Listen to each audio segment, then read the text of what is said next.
Assalamualaikum warahmatullahi wabarakatuh. Terima kasih sudah mengklik video ini. Di video kali ini kita akan membahas tentang heparin. Ya, heparin.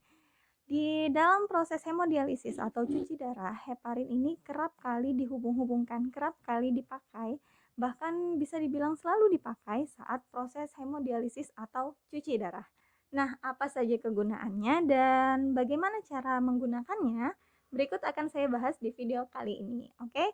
Jadi sebelum kita bahas, saya ingin mengajak Anda untuk mensubscribe channel ini karena di channel ini saya akan memberikan informasi kesehatan ginjal dan cuci darah setiap minggunya.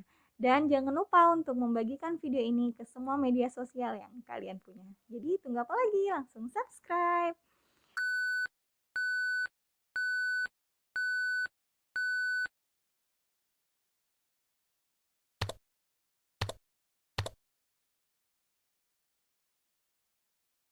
Oke, sekarang kita masuk ke pengertian heparin. Heparin adalah asam mukopolisakarida atau glikosaminoglikan yang disingkat dengan GAGS yang terdiri dari residu asam glukonarat dan glukosamin yang diesterifikasi. Diesterifikasinya dengan apa? Dengan asam sulfat. Yang dimana heparin ini banyak digunakan saat hemodialisis yang berguna sebagai antikoagulan injeksi dan mempunyai kepadatan muatan negatif yang tertinggi di antara semua molekul biologis. Oke, sekarang kita lanjut ke fungsi heparin. Fungsi heparin yang pertama adalah untuk mencegah dan mengatasi adanya pembekuan darah. Namun, akan tetapi nih, fungsi dari fisiologis dalam tubuh masih belum jelas karena antikoagulan darah kebanyakan berasal dari proteoglikan heparin sulfat di sel-sel endotelial. Kemudian fungsi lain dari heparin adalah untuk mengobati pembekuan darah di paru-paru maupun di kaki. Kemudian fungsi lain dari heparin adalah untuk mencegah pembekuan darah setelah operasi, selama dialisis, kemudian ketika mengambil sampel darah. Kemudian lanjut ke mekanisme kerja heparin. Mekanisme kerja heparin adalah dengan meningkatkan pelepasan protein spesifik seperti tisu plasminogen aktivator dan tisu faktor pathway inhibitor atau biasa disingkat dengan TFPI. Nah, mereka ini dimasukkan ke dalam darah untuk menghambat pembekuan darah. Kemudian hal ini juga dapat meningkatkan aktivitas dari protein. Cara kerja heparin yang ketiga adalah heparin ini mampu menambah aktivitas dari antitrombin 3 yang dimana antitrombin 3 ini merupakan senyawa yang berfungsi untuk mengaktifasi faktor dari pembekuan darah. Kemudian selanjutnya, heparin juga bekerja sebagai penghambat dari zat yang dapat menyebabkan angiogenesis atau pembentukan pembuluh darah baru. Next kita ke heparinisasi. Nah, pengertian dari heparinisasi adalah memberikan atau mengedarkan antikoagulan tadi. Dalam hal ini adalah heparin, di mana heparin ini dimasukkan ke dalam sirkulasi sistemik maupun sirkulasi ekstrakorporeal. Sirkulasi sistemik ini contohnya masuk ke dalam tubuh, kemudian yang ekstrakorporeal adalah di mana sirkulasi di luar tubuh si pasien, yaitu berada pada area bloodline dan area mesin cuci darah. Kemudian lanjut ke tujuan dari heparinisasi. Judulnya aja heparinisasi. Berarti memberikan heparin yang berguna untuk mengambil fungsi dari si heparin tadi. Otomatis tujuan dari pemberian heparin adalah untuk mencegah adanya clotting atau pembekuan darah pada kedua sirkulasi tadi, baik sirkulasi sistemik maupun sirkulasi ekstrakorporeal, terutama di dalam dialiser, di dalam fistula, dan juga di dalam AVBL atau bloodline. Sekarang kita lanjut tentang mengapa seseorang dengan cuci darah itu memerlukan yang namanya heparinisasi. Alasan yang pertama adalah ketika si darah itu kontak dengan plastik tube atau kontak dengan AVBL yaitu bloodline, kontak dengan dialiser, kemudian kontak dengan udara yang ada di sirkuit, hal itu akan mengaktifasi pembekuan darah. Oleh karena itu, ketika diberikan heparin, diharapkan heparin ini dapat menonaktivasi dari faktor pembekuan darah tadi. Kemudian alasan yang kedua adalah pemberian heparin ini diharapkan tidak terjadi yang namanya bekuan. yakni pembekuan yang berlebihan. Pembekuan yang berlebihan ini biasanya terjadi pada sirkuit atau di AVBL. Nah, di mana ketika si AVBL itu ada darah yang beku, kemudian ada darah yang beku juga di dialiser, maka ketika darah itu tidak bisa dikembalikan ke tubuh pasien, otomatis pasien akan mengalami kehilangan darah yang dimana pada orang dewasa itu kurang lebih 150 sampai 250 cc darah. Ya, kurang lebih satu kantong darah. Sungguh disayangkan kan ketika hal itu terjadi. Maka itulah tujuan diberikan heparin agar hal itu tidak terjadi. Kemudian lanjut ke alasan yang ketiga, pembekuan pada area sirkuit, yaitu sirkuit itu dari fistula, dari AVBL, kemudian dialiser, bisa diminimalkan dengan pemberian antikoagulan selama hemodialisis. Kemudian lanjut ke faktor yang mempermudah pembekuan pada sirkuit ekstrakorporeal.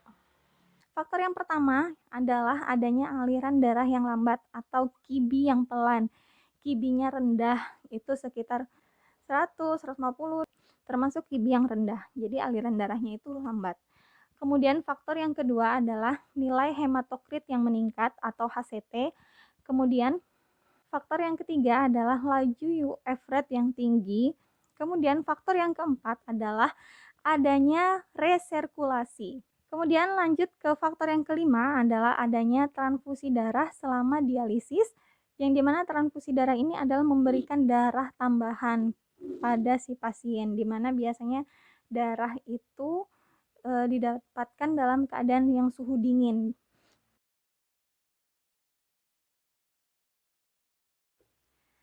Oke, sekarang lanjut ke penata laksanaan heparinisasi. Dosis awal yang diberikan pada seseorang dengan heparinisasi adalah 25 sampai 50 intraunit per kilogram berat badan, di mana heparin ini diberikan sebelum hemodialisis itu dilakukan atau sebelum darah itu dialirkan ke sirkuit ekstrakorporeal. Kemudian dosis heparin yang kedua adalah dosis heparin maintenance, di mana di sini diberikan kurang lebih 500 sampai 2000 unit per jam selama HD itu berlangsung dan dihentikan kurang lebih 1 jam sebelum HD itu berakhir. Itu tadi dosis pemberian heparin. Kemudian kita lanjut ke bagaimana cara pemberian heparin. Cara yang pemberian heparin itu yang pertama dengan cara kontinu, kemudian yang kedua adalah dengan cara intermittent. Cara yang kontinu adalah judulnya aja kontinu, jadi diberikan secara terus-menerus. Jadi heparinnya itu diberikan secara terus-menerus dengan bantuan pump heparin atau pompa heparin dari awal dialisis hingga 1 jam terakhir HD akan berakhir. Kemudian cara intermittent. Cara intermittent ini diberikan paling enaknya kita ngingatnya diberikan secara manual. Misal di mesin itu tidak didapati adanya heparin pump. Jadi kita memberikannya secara manual, kita injeksikan secara manual.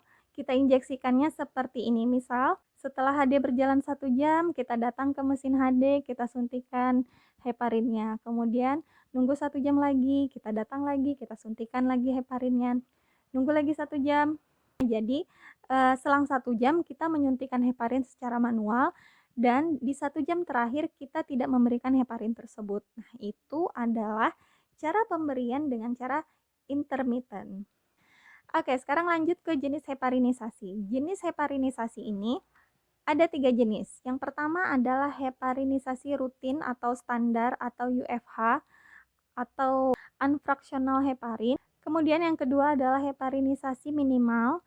Dan yang ketiga adalah free heparin atau bebas heparin. Oke, kita bahas satu persatu ya. Yang pertama kita bahas adalah heparinisasi standar atau rutin atau unfractional heparin atau disingkat lagi dengan UFH. Nah, heparin rutin atau standar ini diberikan pada pasien yang sama sekali tidak mengalami perdarahan. Dia tidak mengalami perdarahan dan dia juga tidak memiliki faktor resiko akan terjadi perdarahan, baik ringan maupun sedang. Jadi cara kerjanya adalah pada dosis awal di fistula kita masukkan heparin Heparinnya itu rentang 500 sampai 4.000 unit.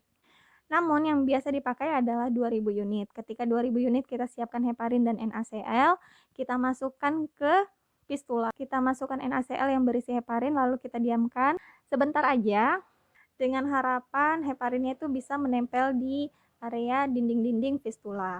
Kemudian dosis maintenance itu diberikan 1000 jam per 1000 jam. Sorry. Maksud saya dosis maintenance ini diberikan 1000 unit per jam atau rentangnya itu dari 500 sampai 3000 unit per jam. Kemudian lanjut ke heparinisasi minimal. Siapa saja orang yang boleh diberikan heparinisasi minimal? Jawabannya adalah seseorang yang beresiko sedang dalam mengalami perdarahan. Resiko sedang itu kita kategorikan bahwa dia memiliki riwayat perdarahan kurang dari 48 jam. Kemudian misal dia habis operasi kecil yang kurang dari 72 jam. Dan yang ketiga adalah ketika seseorang itu habis melakukan operasi besar maupun operasi mata dalam rentang 7 hari terakhir. Dosis awal yang diberikan pada fistula biasanya 500 unit. Kemudian dosis maintenance-nya itu biasanya diberikan di rentang 200 sampai 2000 unit. Oke, sekarang lanjut ke free heparin atau bebas heparin. Siapa saja orang yang sedang mengalami dialisis, sedang menjalani dialisis yang boleh diberikan free heparin? Jawaban yang pertama adalah ketika seseorang itu sedang mengalami perdarahan. Misal pada saat cuci darah dia sedang mengalami haid, namun ketika haid diberikan heparin, haidnya akan berlangsung lama. Nah, itu bisa diberikan bebas heparin. Kemudian adanya pasien dengan perikarditis. Kemudian dengan pasien yang mengalami kelainan pembekuan darah seperti adanya trombositopeni. Kemudian seseorang yang baru saja menjalani transplantasi ginjal yang dimana dia membutuhkan cuci darah, dia baru transplantasi, otomatis kan itu termasuk operasi ya. Jadi dia harus dilakukan hemodialisis dengan teknik heparinisasi bebas heparin atau free heparin. Nah, untuk free heparin ini atau bebas heparin ini ada cara bagaimana melakukannya. Cara pemberian free heparin adalah yang pertama dalam priming. Ketika kita selesai priming, kita memberikan dosis sirkulasi yaitu 3.000 sampai 5.000 unit. Nah, di situ kita biarkan sirkulasinya beberapa menit. Kemudian setelah itu kita melakukan yang namanya loss priming. Loss priming ini kita lakukan bertujuan agar si cairan NaCl yang telah kita injeksikan heparin tadi tidak masuk ke tubuh pasien. Caranya adalah dengan membilas si NaCl tadi. Jadi ketika suntikan kita lanjut ke sirkulasi, kita diamkan, kemudian setelah sirkulasi kita buang lagi sejumlah yang ada di BL. Misal BL-nya itu biasa berukuran 250 cc, kita buang 250 cc.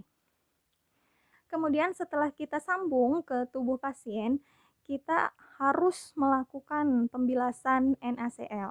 Kita bilas itu durasinya antara 30 sampai 1 jam.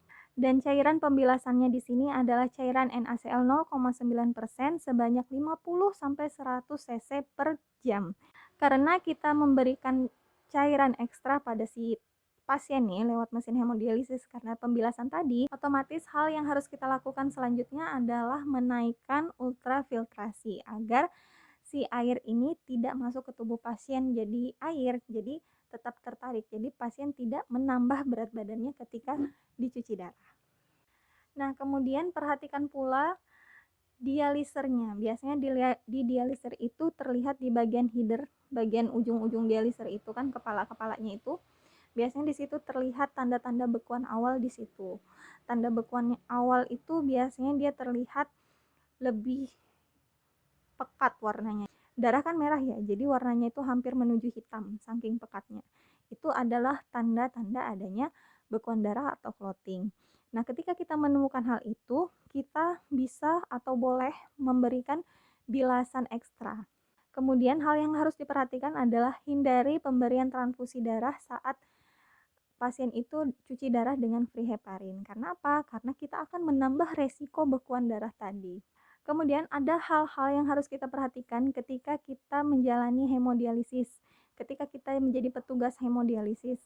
Hal yang harus kita perhatikan adalah kita kaji secara visual adanya tanda-tanda bekuan darah. Ciri-cirinya yang pertama adalah warna darahnya itu menjadi sangat gelap.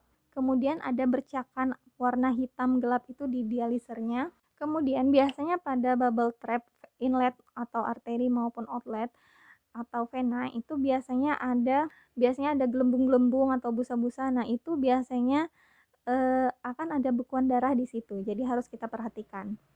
Kemudian perhatikan juga tekanan venanya. Biasanya di monitor hemodialisis itu nampak tekanan vena. Jadi tanda-tanda terjadi bekuan darah adalah susahnya darah itu kembali ke tubuh pasien. Jadi ketika dia sudah ditarik masuk ke dialiser, nah setelah dialiser itu dia susah berat untuk masuk lagi ke bubble trap vena. Nah biasanya itu bekuannya itu di area dialiser atau di bubble trap vena. Nah itu di monitor kelihatan tuh lebar-lebar nanti tandanya, tekanan venanya menaik. Next, selanjutnya yang akan kita bahas adalah beberapa efek samping dari penggunaan heparin. Efek samping yang pertama yang biasa dirasakan adalah pusing atau sakit kepala, kemudian adanya perdarahan ketika dia menyikat gigi atau gusi berdarah ketika dia menyikat gigi. Kemudian adanya sakit punggung, adanya konstipasi, adanya sakit perut, adanya darah pada kencing atau urin, kemudian adanya mimisan, kemudian adanya menstruasi yang panjang dengan volume perdarahan yang jauh lebih banyak. Nah, itu merupakan tanda-tanda atau efek samping dari penggunaan heparin. Oleh karena itu, jika Anda sedang ingin cuci darah, ketika Anda mengalami beberapa gejala tadi, segera laporkan ke petugas cuci darah Anda. Misal Anda sedang mengalami mimisan atau Anda sedang mengalami haid, lakukan pelaporan hal tersebut kepada petugas hemodialisis Anda agar dilakukan perubahan terapi heparin Anda. Baik, itu saja yang bisa saya sampaikan terkait heparinisasi atau penggunaan heparin pada hemodialisis. Jika ada salah, saya mohon maaf. Jika ada saran, saya ingin membahas apa tentang suatu masalah kesehatan, ginjal, maupun cuci darah, silakan tulis di kolom komentar. Terima kasih sudah menonton video ini. Wassalamualaikum warahmatullahi wabarakatuh.